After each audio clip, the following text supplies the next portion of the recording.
meron pang isa talaga namang sobrang nagmamahal kay Shelo. Ang kukumpleto rin sa ating 7th birthday celebration. O tawagin na natin si Lola.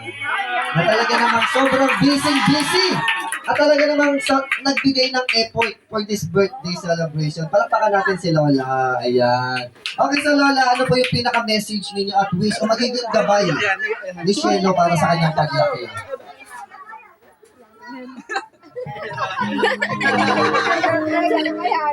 Sheila, happy birthday. Sana hindi mo ko iwan.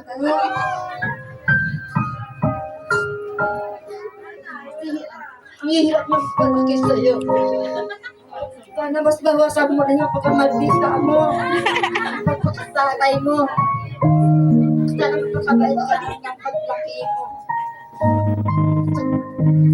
Pag-aaral na mabuti at para maabot mo ang pangarap mo. Ano? Happy Lolo, pagkamahal kita. Hanggang sa kamatayan mo, hindi kita papabayaan. Happy birthday, baby. Ayan, palakpakan niyo naman. Lola, happy birthday! Ayan, sobrang nakakatawa.